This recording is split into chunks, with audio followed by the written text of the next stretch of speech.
வணக்கம் நண்பர்களே, நான் உங்கள் சுவாமிஜி ஸ்ரீ லட்சணா ஆராய்ச்சி. நம்ம விதியை விடலாம் திதியில் பார்த்திங்கன்னா துவாதசி திதி வரைக்கும் பார்த்துருக்கோம். இன்றைக்கி இருக்குன்னா திரையோதசி திதியை பற்றி பார்க்கலாம். திரையோதசி திதிங்கிறது 13வது திதி. இந்த 13வது திதி மன்மதனுக்குரிய திதியாகும். இந்த திதியோட அதிதேவதை எடுத்துக்கிட்டிங்கன்னா மன்மதன். நித்யாதேவி பார்த்திங்கன்னா திரையோதசி நித்யா. வகை சுபத்திதி. சிறப்பு பார்த்திங்கன்னா நெடுதூர பயணங்கள், புது நட்பு விஷயங்கள், சிவ வழிபாடு இதெல்லாம் செய்கிறது ரொம்ப சிறப்பு. சரிங்களா? திரையோதசியில் என்னென்ன செய்யலாம்னா, நெடுதூரங்கள் பயணம் செய்யலாம். இந்த பயணத்தினால உங்களுக்கு வெற்றி பாதுகாப்பும் கிடைக்கக்கூடிய வாய்ப்பு உண்டாகும். புது ஆடைகள் வாங்கலாம், சிவ வழிபாடு செய்யலாம், கடல் பயன்பாடுகள் செய்யலாம். தோஷ நிவர்த்தி, சிவன் வழிபாடு செய்கிறோம்னா நமக்கு தோஷ நிவர்த்தி கிடைக்கும். விளையாட்டு கேளிக்கைகளில் மன அமைதிக்காக நம்ம செலுத்தலாம். தெய்வ காரியங்களில் செய்யலாம், புண்ணியம் ஏற்படும். இந்த திதியில் என்னென்ன செய்யக்கூடாதுன்னு கேட்டிங்கன்னா, இது சுப திதியாக வரங்காட்டி கெட்ட காரியங்களை நம்ம தவிர்க்கணும். பித்ரு தர்ப்பணம் அமாவாசைக்குரியது, அதனால் இந்த திதியில் பித்ரு தர்ப்பணம் செய்யக்கூடாது. திருமணங்கள் தவிர்த்து வைக்கிறது நல்லது. சரிங்களா?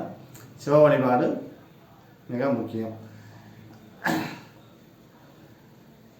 இந்த வழிபாடு எடுத்துன்னு பிரதோஷ காலம் இரவு 6 to 8 மணிக்கு பிரதோஷ காலம். வில்வ மாலை சாத்தி பஞ்சாமிர்தம் நைவேத்தியமாக படைச்சு 13 நெய்விளக்கு போட்டு ஓம் நம சிவாய மந்திரத்தை ஜபம் பண்ணி வழிபாடு பண்ணோம்னா நம்மளுக்கு மிகவும் சிறப்பாக இருக்கும்.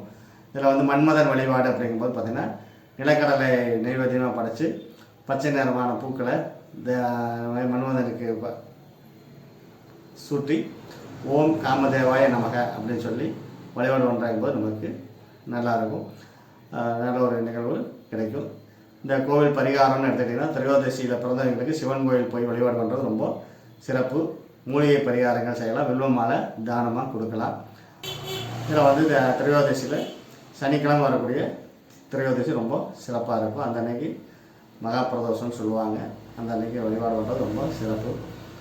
சரிங்களா? இந்த திதியில் பிறந்தவங்க நண்பர்கள் அதிகமாக இருப்பாங்க. நல்ல மனசு கொண்டவர்களாக இருப்பாங்க. கற்பனை வளம், தற்பெருமையெல்லாம் அதிகமாக இருக்கும். சரிங்களா? கடலை தானமாக கொடுக்கலாம். வில்வ மரம் வாங்கி கொண்டு வழிபாடு பண்ணலாம். சிவலிங்கம் 13 துண்டு வில்வ மாலை போட்டு ஓம் திரையோதசி நித்யா தேவதாய நமக அப்படின்னு சொல்லி வழிபாடு பண்ணுறது ரொம்ப சிறப்பு. இந்த திதியை பற்றி மேலும் ஏதாவது உங்களுக்கு தகவல் வேணும்னா சொல்லுங்கள், எடுத்துற. அது போக வேறு ஏதேனும் ஆன்மீக சந்தேகங்கள் ஏதாவது இருந்ததுன்னா கேளுங்க. அதுக்குண்டான விஷயங்களை நான் எடுத்து தர முயற்சி பண்ணுறேன். உங்களுக்கு இந்த தகவல் போதுமானதாக இருந்ததுன்னா லைக் பண்ணுங்கள். பயனுள்ளதாக இருந்ததுன்னா லைக் பண்ணுங்கள், ஷேர் பண்ணுங்கள். நான் பயனுள்ளதும் சப்ஸ்கிரைப் பண்ணிக்கங்க. மேற்கொண்டு வரக்கூடிய விஷயங்கள் உங்களுக்கு கிடைக்கப்போகும். சரிங்களா? ஓம் நம சிவாய.